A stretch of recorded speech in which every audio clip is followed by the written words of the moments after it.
They told us humans were soft, fragile, emotional, undisciplined, easy prey. I believed them. I remember the first time I saw one. It was on the burning plains of Kepler 442c, what we had renamed Harvest Ground 7. The sky was thick with ash from orbital strikes, and the air shimmered with heat. Our scanners had detected only a handful of life forms remaining in the sector. Survivors, stragglers, cleanup. That was my assignment. I was young then, fresh from the war academies, my armor still pristine, my mind filled with doctrine and certainty. We had already conquered 12 systems. Entire civilizations had fallen in months, some in days. Humans were supposed to be no different. Inferior biology, slower reflexes, no natural weapons. Their technology, while inventive, was considered inefficient compared to ours. We called them the brief species. Short-lived, short-sighted, soon to be extinct. Our unit moved through the ruins of what had once been a city. Towers of concrete and steel leaned like broken bones. Fires burned in the distance, casting long, trembling shadows across shattered streets. Minimal resistance expected, our commander said through the comm link. Proceed with caution only as protocol requires. We spread out in formation. I remember feeling disappointed. After all the stories, all the propaganda, I expected something more.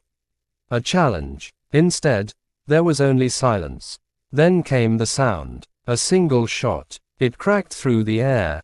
Loud, sharp, primitive. One of ours dropped instantly. I froze. Our armor was rated to withstand plasma bursts, kinetic rounds, even localized explosions. But the projectile had found the one vulnerable seam beneath his arm. Perfectly placed. Contact. Someone shouted. Another shot. Another soldier fell. Panic flickered through the squad.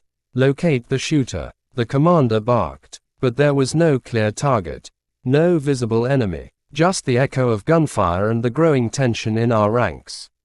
Then I saw him. A human. He stood atop a collapsed structure, silhouetted against the firelight.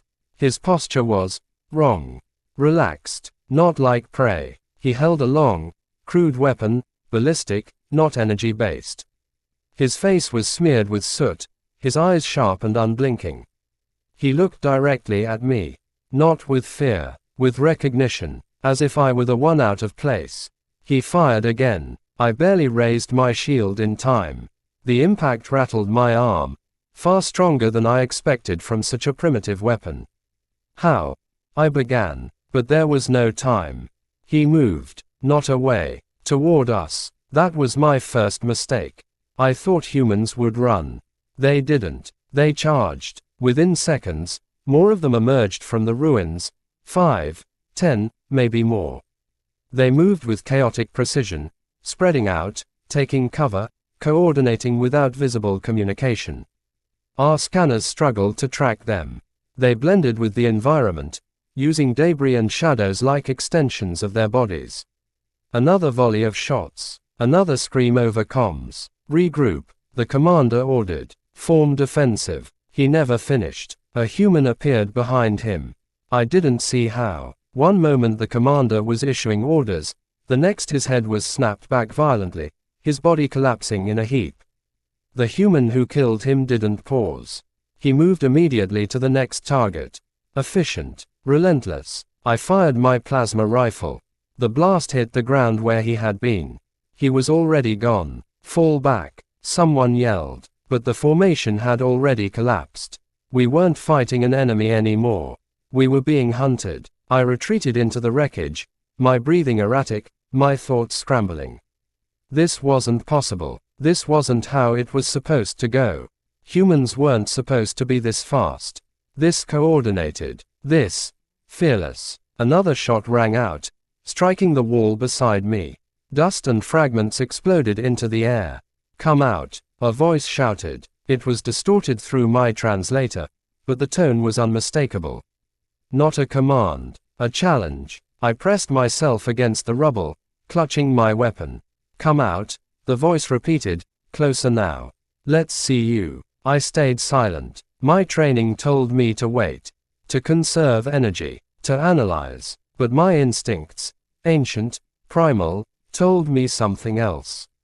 Run. I didn't. I stepped out. The human stood about 10 meters away. He was smaller than me. Lighter. His armor, if it could be called that, was patchwork at best. Fabric, metal plates, scavenged components. But his stance, it wasn't defensive. It was ready. We stared at each other. "You're not what they said," he said. The translator struggled, but the meaning came through. "Neither are you," I replied. He smiled, actually smiled. Then he lunged. Our weapons clashed in a blur of motion. Plasma against steel, energy against raw force. He moved unpredictably, striking from angles that made no tactical sense. But they worked. Every movement forced me to react, to adjust, to think faster than I ever had. He wasn't fighting by the rules. He was fighting to win. I swung hard, aiming to end it quickly. He ducked, rolled, and drove something into my side. Pain exploded through my system. A blade. A simple, physical blade. He twisted it before pulling away. I staggered, my armor compromised, my systems flashing warnings. He didn't press the advantage immediately. He watched me, measured me. Still standing, he said. "Good. Why give me time? Why don't you finish it?" I demanded. He tilted his head. "Because you're learning." The words confused me. Learning what? That were not prey. He charged again. This time, I was ready. Or I thought I was. He feinted left, then right, then did something completely unexpected. He dropped his weapon mid-motion and tackled me. We crashed into the ground, rolling through debris. I tried to bring my rifle to bear, but he grabbed my arm, forcing it away. His strength, it didn't make sense. He was smaller, but in that moment, he felt unstoppable. We struggled, each trying to gain leverage. He slammed his forehead into my visor. Once, twice, the third time, the visor cracked. My vision fractured. He didn't stop. He grabbed a piece of broken metal from the ground and drove it toward my neck. I caught his arm just in time. We froze, locked, straining. For a moment, everything went quiet. No gunfire, no shouting, just the sound of our breathing. "You feel it," he said. "Feel what?" "Fear." I hesitated. "Yes." He nodded. "Good. That means you understand." Then he pulled back. Not to strike, to stand. He stepped away from me, leaving me on the ground, injured, disoriented. "Go," he said. I didn't move. "Go," he shouted, louder this time. "Why?" I asked. "Because someone needs to remember." "Remember what?" But I didn't ask. I ran. I ran faster than I ever had, away from the ruins, away from the battle, away from him. I didn't look back. When I reached the extraction point, only 3 of us remained. Out of 30. We didn't speak. We didn't need to. The reports we gave were adjusted, sanitized. We blamed environmental factors, equipment malfunctions, tactical miscalculations, anything but the truth. Because the truth was unacceptable. Humans weren't weak. They weren't fragile. They were something else entirely. Something we didn't understand. Something we weren't prepared for. The war didn't end that day. It escalated. Every encounter with human forces became more costly than the last. They adapted faster than we could predict.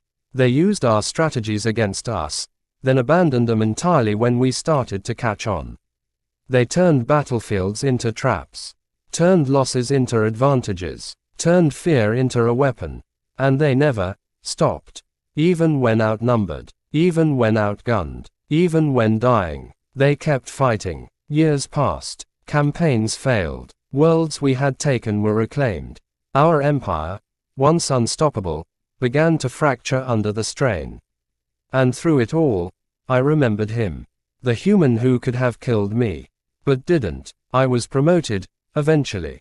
Not for bravery, not for skill, but for survival. I became an instructor, then a strategist, and finally, a historian.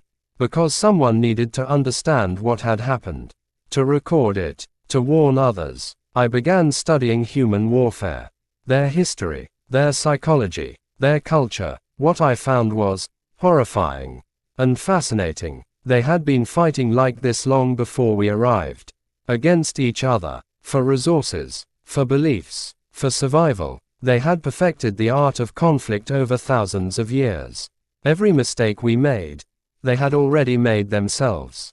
And learned from. They didn't fear war. They evolved through it. There was a phrase I came across in one of their ancient texts.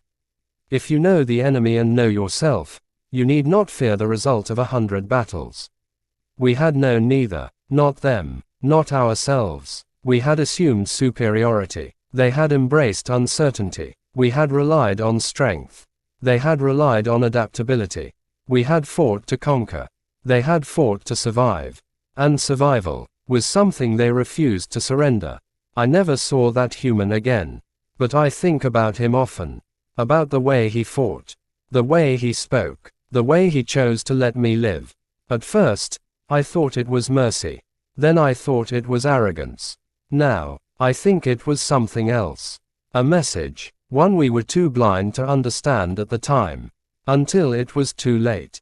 The war ended not with our victory, but with our retreat. Not a surrender, but something close enough. We withdrew from human space, abandoning systems we had fought so hard to claim. They didn't pursue. They didn't need to. They had already won. Not just the battles, but the war within our minds. We feared them now. The brief species. The soft ones. The fragile ones. We had been wrong about everything. I still teach. But my lessons are different now. I don't speak of conquest. Or dominance. Or superiority. I speak of humans. Of what they are. Of what they can become when pushed to the edge. I tell my students the truth. They are not the strongest, I say. They are not the fastest. They are not the most advanced. I pause. Let the silence settle. Then I finish. But they are the most dangerous. Someone always asks why. I always give the same answer. Because they don't stop. Not when they're hurt. Not when they're afraid. Not when they're losing. They adapt. They endure. They remember. And if you ever face them in battle, if you ever find yourself standing across from a human soldier, watching him raise a weapon with that same calm, unshaken gaze, you will understand. Just like I did, in the ruins of a burning world. When a supposed prey looked me in the eye, and showed me what a real predator looks like. They thought distance would save them. That retreat would be the end of it. That once we withdrew beyond the contested systems, the humans would return to their fractured worlds, rebuild their cities, and forget. They did not understand humans. I did, or at least, I thought I did. Until the day they came for us. It began quietly, too quietly. Outposts along the outer rim went dark. One by one, without distress signals, without debris fields, without any trace of engagement. Entire stations, fully staffed and armed, simply vanished. At first, it was dismissed. System failures, power core collapses, internal sabotage, anything but an external threat. Because that would mean they had followed us. That they had crossed the boundary we believed to be safe. But then came the recordings. Fragmented, corrupted, incomplete, and yet, unmistakable. A corridor, dimly lit by emergency lights. The camera feed shakes as someone runs. The sound of breathing, panicked, uneven, fills the audio channel. They're inside, a voice stammers. They're inside the station. How did they? Gunfire erupts in the background. Not ours. The sharp, percussive crack of human weapons. Then silence. The feed cuts. Another recording surfaces. This one from a defense platform orbiting a gas giant. Automated turrets spinning wildly, firing at targets too fast to lock. Shadows moving between bulkheads. Explosions contained within sealed compartments. And then, a figure. Just for a moment, a human, helmeted, armored in something new, sleek, dark, adaptive. Not scavenged, not improvised, engineered. The feed ends in static. That was when the high command called for me. I stood once more in the war chamber, though it felt smaller than I remembered. Or perhaps I had simply grown. Or perhaps our certainty had shrunk. They've begun offensive operations, one of the generals said. Deep strikes. Coordinated. Precise. How many confirmed incursions? I asked. 17. In how many systems? A pause. 17. I let that settle. No pattern. No clustering. No gradual escalation. Simultaneous. They're testing us, another voice said. No. I replied. They're mapping us. Silence followed. They're not probing defenses, I continued. They're learning how we respond. Timing. Reinforcements. Command structure. And you know this how? The general challenged. I met his gaze. Because it's what we would do, if we were them. He didn't like that answer. None of them did. What do you recommend? The High Commander asked. I hesitated, because the answer was not one they would accept easily. Do not engage them directly, I said. Murmurs rippled through the chamber. Fortify critical systems. Limit movement. Consolidate forces. Deny them information. You're suggesting we hide. The general snapped. I'm suggesting we stop playing the game. And what game is that? I took a breath. The one where they win. They didn't listen. Of course they didn't. Empires like ours do not retreat twice without a fight. So they mobilized. Fleets were dispatched. Patrols increased. Defensive grids activated across every major installation. We prepared for war. Humans prepared something else. The first major engagement happened in the Virex Belt. A mining colony, strategically insignificant, but heavily fortified due to its resource output. A full garrison was stationed there, more than enough to repel any known threat. When the humans attacked, they didn't target the defenses. They targeted the miners. Civilian quarters were breached within minutes. Communications were jammed. Escape routes sealed. By the time our forces responded, the damage was done. But not in the way we expected. The miners weren't dead. They were gone. All of them. Every single one. Taken. No bodies. No blood. No signs of struggle beyond forced entry points.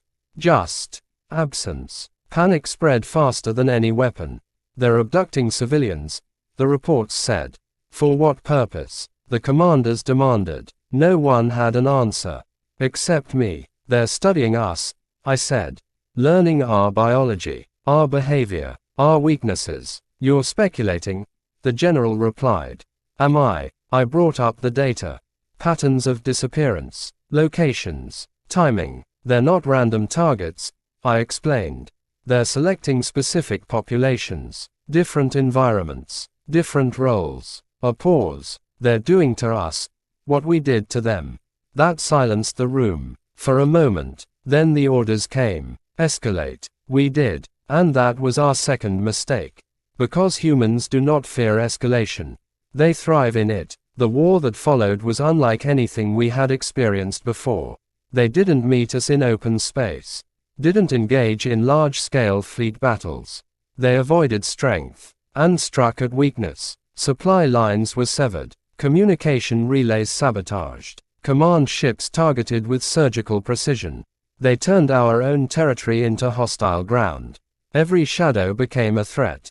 Every system a potential trap. And then, they started leaving messages. At first, we didn't recognize them for what they were. Symbols carved into bulkheads. Markings left at the site of attacks. Patterns that seemed random until someone, one of my students, noticed the repetition. It was a language. Primitive, but intentional. We translated it slowly, painfully, and when we did, I wished we hadn't. Remember, that was the most common. Over and over again. Remember, then others. We are still here. You came to us. Now we come to you. But one message appeared more than any other. And it was always left in the same place. At the center of the attack. Where the fighting had been fiercest. Where our losses were highest. Carved deep, as if etched with fury itself. We don't forget. I saw it myself once. On a station that had once been under my command.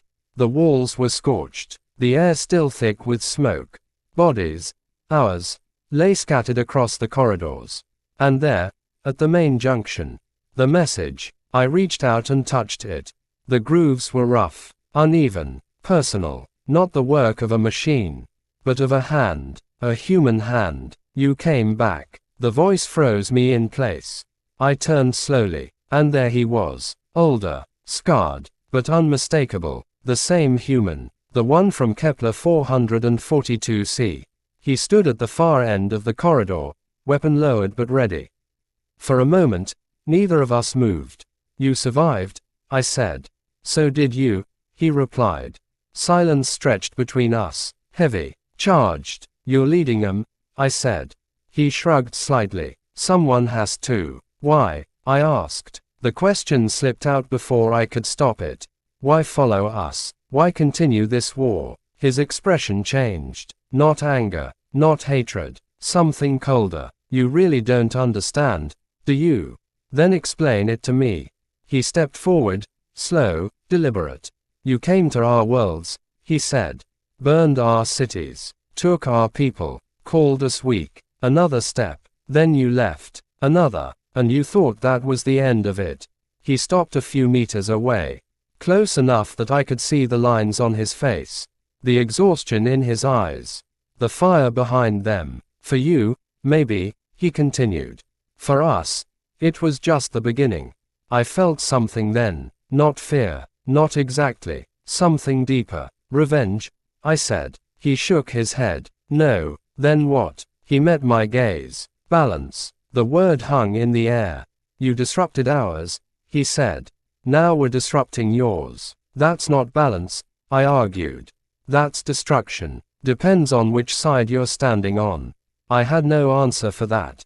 So what happens now? I asked. He considered the question, then smiled. Not the same smile as before. This one was different. You adapt, he said. Or you don't. And then he raised his weapon. I reacted instantly, bringing mine up. But he didn't fire. He aimed past me, at something behind. A moment later, an explosion rocked the station. The lights flickered. Alarms screamed. They're here, he said. Your fleet. He nodded. They'll try to take this place back. And you. He stepped back. We'll let them. That makes no sense. He turned, already moving away. It will. And then he was gone. Again, leaving me with more questions than answers. The battle that followed was chaos. Our fleet arrived in full force, overwhelming the station's defenses. Human forces withdrew almost immediately. No resistance. No attempt to hold ground. They vanished into the void, leaving us with a hollow victory. Or so we thought. It took exactly 12 standard hours for the consequences to unfold. The station's systems began to fail. Power fluctuations, life support errors, navigation glitches. At first, it was attributed to battle damage. Until the first ship exploded. Then the second. Then the third. Sabotage. Deep. Systemic. Irreversible. The humans hadn't been defending the station. They had been preparing it. Turning it into a weapon. By the time we realized, it was too late. The entire fleet was compromised. Forced to retreat. Again. But this time, the cost was far greater. Because now, we understood. They weren't just fighting us. They were thinking ahead of us. Every move we made, they had already planned for it. And every time we tried to adapt, they changed the rules. That was when I finally accepted the truth. We were no longer the hunters. We were the ones being studied, analyzed, outmaneuvered, and slowly, systematically, broken. I returned to my students after that. Not as a teacher, but as a warning. They've changed, one of them said. No, I replied. They've revealed themselves. Quote, I looked at them, young, confident, certain. The way I once was. You think this is war? I continued. It's not. What is it then? Another asked. I paused, because the answer still unsettled me. It's evolution. They didn't understand. Not yet. But they would. Soon enough. Because humans do not just fight wars. They become something new because of them. Stronger, smarter, more dangerous. And now, they were becoming something else entirely. Something even I could not fully comprehend. The next time we faced them, it wouldn't be the same. Because they wouldn't be the same. And neither would we. Or at least, we would try to be. But deep down, I already knew the truth. We were too late. They had already adapted. Again. And this time, they weren't just surviving. They were winning. They stopped attacking. That was the first sign something was wrong. Not a retreat. Not a lull. A stop. Clean. Absolute. Unnatural. For the first time since they had crossed into our space, there were no incursions. No sabotage. No messages carved into metal. No shadows slipping through our defenses. Nothing. At first, the High Command celebrated. They've burned themselves out, one of the generals declared. Their resources are depleted. Their morale broken. I said nothing. Because humans do not stop when they're losing. They stop when they're planning. Days passed. Then weeks. Still nothing. Trade routes stabilized. Outposts reported normal operations. Patrols found empty space where once there had been signs of intrusion. The fear that had gripped our empire began to fade. Slowly, cautiously, dangerously. They're gone, they said. They've learned their lesson. They won't come back. I had heard those words before. On Kepler 442c. Before everything changed. I stood once more in the war chamber, listening to the same voices, the same confidence returning to their tone. We should push forward, a commander suggested. Reclaim lost systems. Reassert dominance. And if this is a trap? I asked. A few heads turned. Most did not. They've shown no activity for over 30 cycles, he replied. At some point, caution becomes paralysis. At some point, I said, overconfidence becomes extinction. That earned me silence, but not agreement. The vote was cast. The decision made. We would advance. Not a full invasion. Not yet. A measured expansion. A test. I felt something cold settle in my core. Because that was exactly what they wanted. The First Fleet moved out within the cycle. A powerful force. Reinforced. Prepared for every known human tactic. They entered the border system without incident. Scans showed no resistance. No ships. No stations. Nothing. Confirmed. The report came. System is clear. Of course it was. They pushed deeper. Second system. Third. Fourth. All empty. It was too easy. I tried to warn them. Again, this is not victory, I said. It's invitation. But by then, they were already celebrating. They've abandoned their territory, the High Commander declared. We've broken them. No, you've walked exactly where they wanted you to. The fifth system was where it began. At first, it was a minor anomaly. A fluctuation in long-range sensors. Barely noticeable. Then it grew. Signals appeared. Faint. Scattered. Everywhere. Unknown contacts. The fleet reported. Multiple vectors. How many? The commander asked. A pause. Quote. We don't know. That was when I knew. Pull them back, I said immediately. But my voice carried no authority there. Hold position. The fleet commander ordered instead. Identify targets. The signals sharpened. Resolved. And what we saw made no sense. They weren't ships. Not in any conventional design. They were fragments. Thousands of them. Small. Irregular. Moving in coordinated patterns. Like debris. But controlled. Are they drones? Someone asked. No. I whispered. Because I recognized the pattern. I had seen something like it before. Long ago. In human archives. A concept dismissed as theoretical. A strategy considered too complex. Too unpredictable. Too human. Disperse formation. I shouted. Too late. The fragments accelerated. Not toward the fleet. Through it. At impossible speeds. They didn't fire. They didn't collide. They passed. And as they did, everything changed. Systems began to fail. Weapons shut down. Navigation collapsed. Communications fractured into static. What is happening? The fleet commander demanded. No one answered. Because no one understood. Except me. They're not attacking us, I said. They're rewriting us. The fragments weren't weapons. They were something else. Something far worse. They were code. Physical code. Each fragment carrying a piece of something larger. Something that was now inside every ship in that fleet. Every system. Every circuit. And it was spreading. Fast. Purge the networks. The commander ordered. Isolate core functions. It didn't work. Because the infection wasn't digital. Not entirely. It was embedded. Layered. Adaptive. Human. The fleet began to break apart. Ships drifting out of formation. Colliding. Firing blindly as control systems failed. And then, the messages started. Not carved this time. Not external. They appeared on every screen. Every interface. Every display. 2 words. We remember. The fleet was lost within minutes. Not destroyed. Converted. Repurposed. Turned into something else. Something we no longer controlled. The fragments regrouped. Merged. Formed structures. And from those structures, ships emerged. Not built. Assembled. In real time. From the remains of our own fleet. That was when the transmission came. Direct. Unfiltered. And I knew, before it even resolved, who it would be.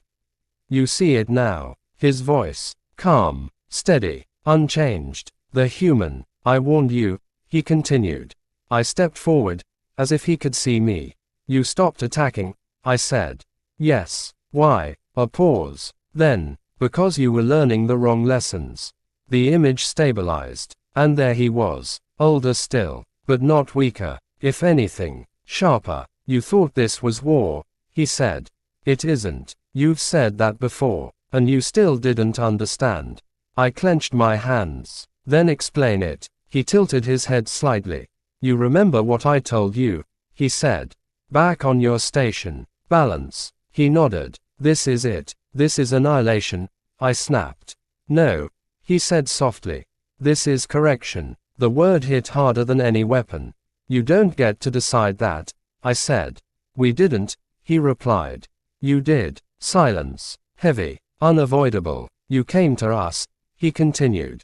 You studied us. Took what you wanted. Broke what you didn't understand. His gaze didn't waver, so we did the same. This isn't the same, I argued. This is better, he offered. I stopped, because that was exactly it. It was better, more precise, more controlled, more human. You've been watching us, I said slowly. Of course. Learning. Yes. Adapting. A faint smile. Always. I felt something shift inside me. A realization forming. You let us retreat, I said. Yes. You let us rebuild. Yes. You let us think we were safe. Yes. Each answer came without hesitation. Without regret. Why? I demanded. This time, he didn't answer immediately. Instead, he stepped closer to whatever device was transmitting his image. And when he spoke again, his voice was quieter, but heavier, because we needed you to become predictable.